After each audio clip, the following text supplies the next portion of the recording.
Alright, so I'm back at the shop working on the car. Started today, got the engine and transmission out. Saved you guys a lot of boring details doing that. Just quick yank, get everything out. I got a lot of terrible wiring. I wish I had time to clean up. But let's be honest, I've been slacking too much. And yeah, now I'm down to crunch time and it's going to be busy. So there's the transmission. My little 2500 stall converter in it. And there's the little 305 that could. The impressive little motor in that car. Managed to pull a couple 14.6s out of it. So for a little tiny 305, it did not too bad. And it's going to get replaced with this. So slight upgrade. We've done some things. If you guys have been paying attention, all my other videos, I've kind of walked you through what I've been doing. Now it's time to put this thing in. So a couple things to make note of when you're putting a newer 6-liter engine into an old car with a turbo 350, turbo 400. There is a little spacer in there, if you can see that right at the top. Yeah, there you go. See, there you can see the spacer. It is 0.4 of an inch thick to make up for this being 0.4 of an inch shorter. So it puts this in the proper location for the torque converter and the starter and all that kind of stuff. You'll find that on a lot of 6 liters or transmissions, engines that had transmissions like the 4L80E. The 4L61s generally will not have that spacer. So, but definitely something really handy. I've got a few kicking around now. It's kind of nice. A few things we're gonna have to do here. Motor mount adapters. Go and bolt on here, adapt onto the Trans Am's clamshells, and then it'll drop right into its OEM location. I may either have to block this off or tap it to make it fit NPT fitting, because this right now is a gasket style fitting. Same with the oil pressure. I'm gonna have to get a little adapter to go from it to my little oil pressure line for my gauge. This, you need this. It's the only thing that goes from head to head. The old vehicles, they had the big tube through the intake. They had the crossover. Sometimes they occasionally had one at the back. This is the only thing. It's for steam and all that kind of stuff to go from one head to the other and then exit it out. And you can tie it into any hose or anything on the front, the rad, the hoses, basically anything, as long as it can escape from the motor, any steam little pockets or whatever that get built up in there.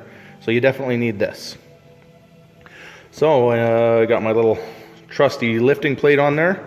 We're just about ready to put this thing in. I still got to put the front crank pulley on. And another thing I just remembered with the flex plate. If you're going to use the factory LS flex plate with an old converter, they are on, this one is on a metric bolt pattern where the old one is on a standard bolt pattern. So we're gonna have to oval these holes just a hair to make that happen. So once I get this thing off the engine stand, I'll mate up the torque converter to it, make a little line where I need, how far I need to oval it out, and that's how we're gonna do that. Until I need an SFI rated flex plate, then we'll upgrade to a proper one. So lots of guys have done that. Lots of guys have never had an issue doing that because you're taking out very minimal material. As long as your bolts are tight, nothing can rattle, then you're good to go. All right, so I got some work to do. I will show you what I'm doing as I'm doing it, and yeah, time to get back to work. All right, so these are the TransDap plates that swap an LS motor to an old vehicle. It uses the 4 old ones that the LS motor came with, and then adapts it to the 3 that the newer clamshell will use. So this bolt's going to be behind the clamshell, so it's got a nice flush type Allen head. These two, just regular bolts, a little longer. And then this bolt shares with the clamshell. That's where it lines up to. So we got that bad boy. Slide it on there. They use that same hole. And 2 bolts from the back side here that thread through before you put the plate on to hold everything in place. These ones are to put the engine in stock location You can get it to move it forward, backward, wherever you want it pretty much. You can get universal ones that are adjustable. They got sliders built into them. I had these ones kicking around from when I did the Camaro. I set the Camaro engine an inch back. I still have these ones kicking around, so I'm getting a little over budget here, so I'm just going to use these for now and go from there. So that's what I'm doing. Gonna bolt all this stuff down. A little bit of Loctite is your friend. You don't want these things coming apart when you're making a pass at the track. So yeah, I'll get these done and we'll move on to something else.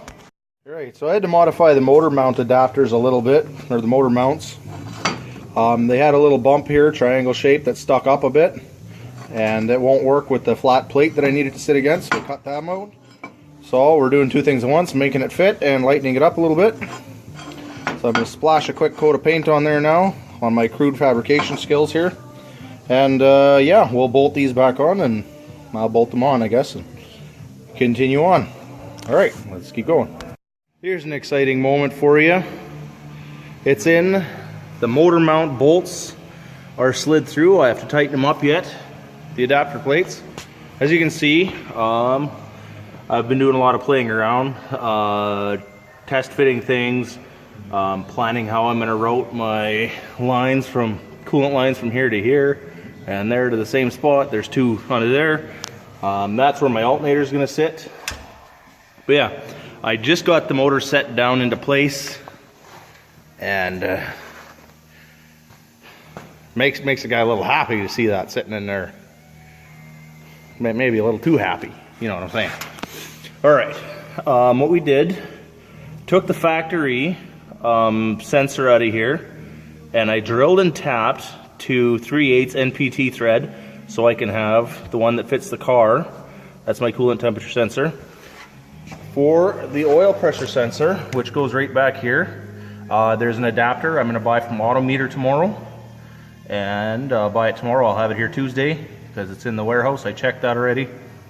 Little adapter, and then I can put the regular oil pressure fittings in there again. Goes from the 16 by 1.5 to the 1/8 inch NPT fitting. But there you go. It's sitting in its home. Obviously got more things to do. Put the carburetor on, the headers, the transmission, you know. There's just a lot of miscellaneous stuff, but the motor is sitting in its home. I tighten up those bolts so I can get the cherry picker out of here, and then yeah, I probably try to put the transmission in next. I'll show you a little bit of stuff here, one sec. Okay, on my flex plate, the bolt holes I needed were the small pattern on the old 3.0 small block Chevy one. So these newer flex plates don't have that. So what I did to get myself where I need to be, I set the torque converter on here, and the hub itself will center it. So then all I had to do was turn it so I centered in the holes, and then I could mark my holes. And what I actually did was flip the torque converter upside down, and I set this on the torque converter, and then I could die grind till I was open the exact same spot in the hole, and so that I could die grind through the hole. So then once I had everything nice and smooth, I could get the bolt through there. I just get rid of the little tiny sharp lips, and there we go. We got a modified flex plate to work with the old school Turbo 350. I just had to do that because I'm working with an 8-inch torque converter this time. With a 10 or a 12 or 14 inch, you might not have to do that. You might just slight on the holes to make it the proper bolt pattern, because I had to do quite a bit. So you got to be careful. You got to take just the bare minimum material out and do it evenly on all three, and you'll be good to go. Alright, so starting to put the flex plate back on underneath the car here. One thing to note about these bolts, going into the crank, they go right through into the oil, into the crankcase area. So oil can come out of those. So make sure you put Teflon tape or Teflon paste on these bolts when you're putting them in. You do not want to have to rip everything apart to fix an oil leak coming out of those bolt holes. So these bolts get torqued down in a 3-step process. 15 foot-pounds, 37 foot-pounds, and then 75 foot-pounds. So make sure you do it in the proper order and everything. And we're getting closer and closer to having this thing run. Won't be for a couple days yet, but tell you, it's getting exciting. All right, so that's a little notes about bolting your flex plate on. All right, better get back to work so I can get some stuff done here. All right, flex plate's torqued down. The next thing you do is grab your 6 bell housing bolts, and we're gonna have to change these to metric because the new engine, everything's metric. So you only need 5 bolts though. The old ones would use this hole, that one, this one, where you can see there's obviously no bolt hole, that one and that one. Instead of using this one, LS motors now use that one. This one, there's a coolant jacket right there, so you can't use that. Old bell housings, there's no hole there. You can't use that one either. So we use the 1, 2, 3, 4, 5. And we switch them to metric 10 mil and just find something same length as what you had in there before, and we'll be good to go. All right, so I'm gonna go do that and get this transmission up into place. All right, so now I'm gonna put the oil filter on it. We got everything sitting level. Transmission's in there. Got a bunch of wires and lines and stuff to hook up.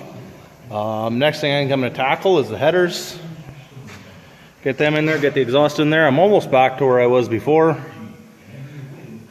Got a freaking long block sitting in here with an intake.